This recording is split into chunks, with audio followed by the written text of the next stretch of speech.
1 फरवरी 2026 cigarette के दाम 40% बढ़ गए। फास्टैग में KYV वेरिफिकेशन की अब जरूरत नहीं होगी। कॉमर्शियल गैस सिलेंडर की कीमत में 50 रुपए का इजाफा हुआ है। आज 1 फरवरी 2026 को 6 बड़े बदलाव हो चुके हैं। अभी कई सारे अपडेट आए हैं जिसके बारे में आपको पता होना चाहिए।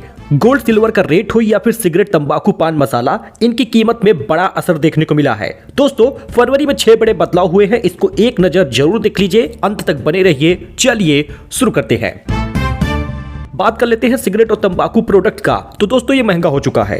वहीं अब से नई कार, जीप और वैन के लिए फास्टैग जारी करते समय अब KYV यानी नो योर व्हीकल प्रोसेस की जरूरत नहीं होगी। इसके अलावा 1 फरवरी से 19 किलो वाला गैस सिलेंडर 50 रुपए महंगा हो रहा। GST बढ़ा, सिगरेट 40% तक महंगा हो जाएगा। 3 सितंबर 2025 को नए बदलाव के बाद अब 1 फरवरी से पान मसाला, खैनी, गुटखा जैसे तंबाकू उत्पाद 40% GST लग रहा। सेस हटा दिया गया। अभी तक इन पर 28% GST के साथ कंपनसेशन सेस लगता था।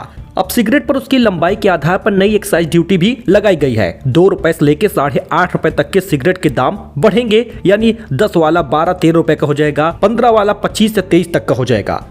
एक्साइज ड्यूटी मैन्युफैक्चरिंग कॉस्ट में जुड़ जाती है। सिगरेट फैक्ट्री से निकलती है तभी से एक्साइज लग चुका होता है। मतलब इसके दाम में भयंकर बढ़ोतरी होने वाली है और आज से इसका नया रेट भी आ जाएगा। फास्टैग यूजर को KYV वेरिफिकेशन की जरूरत नहीं होगी। नई कार, जीप, वैन अगर आप लेते हैं तो फास्टैग जारी करते समय अब KYV प्रोसेस को जरूरत नहीं होने वाला। National highways authority of India NHAI ने नई कार के लिए KYV प्रोसेस बंद करने का फैसला लिया है। सिर्फ शिकायत मिलने पर ही इसकी जांच होगी। वहीं पर कॉमर्शियल गैस सिलेंडर के दाम आज 1 फरवरी को 50 रुपए बढ़ गए हैं। 19 किलो वाला कॉमर्शियल गैस सिलेंडर 50 रुपए तक इजाफा देखने को मिला। दिल्ली में इसकी कीमत 49 रुपए बढ़ी, 1740 रुपए के आसपास हो गया है। पहले ये 1691 का था। मेट्रो सिटीज में भी कॉमर्शियल गैस सिलेंडर के दाम बढ़ गए हैं। 1 फरवरी को आम नागरिकों को बड़ा झटका लगा है। हालांकि प्रमुख शहरों में घरेलू गैस सिलेंडर की कीमत में कोई भी बढ़ोतरी नहीं हुई, ना ही कटौती हुई, जस का तस दाम है। वहीं पर RBI की मीटिंग 4 से 6 फरवरी के बीच होगी इसी महीने में, जिसमें 0.25% तक की ब्याज दर और घट सकती है। RBI की मॉनेटरी पॉलिसी कमेटी MPC की मीटिंग 4 से 6 फरवरी तक चलेगा। ये वित्त वर्ष 2025-26 की आखिरी मीटिंग होगी। उम्मीद की जा रही है कि इस मीटिंग में RBI ब्याज दर में 0.25% घटाकर 5% कर दे। इससे EMI भी घट जाएगा, आपका लोन वगैरह सस्ता हो जाएगा। तो इस साल 4 बार घटी है रेपो रेट, स्क्रीन पर आप देख सकते हैं।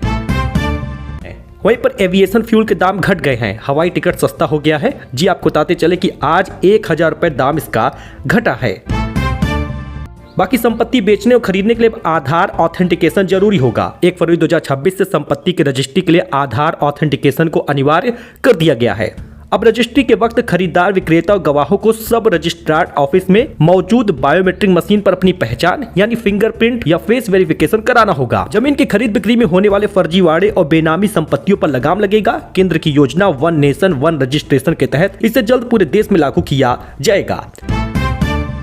इसके साथ ही आज बजट भी आने वाला है, बजट 2026, जिसमें आम नागरिकों को कुछ राहत मिलेगी। किसान धारकों के लिए खुशखबरी आ सकती है। यूपी पेंशन 12 फरवरी को 500 रुपए का इजाफा हो जाएगा। राशन को लेकर 8 फरवरी से ही बड़े बदलाव हो रहे हैं। गेहूं अब कुछ जिलों में ज्यादा दिया जा रहा, चावल कम दिया जाएगा। ये बदलाव है। बाकी लेटेस्ट अपडेट ऐसे ही आता रहेगा। चैनल को सब्सक्राइब कर ले, क्योंकि नई जानकारी हम लेकर आते हैं। फिलहाल के लिए इतना ही। धन्यवाद।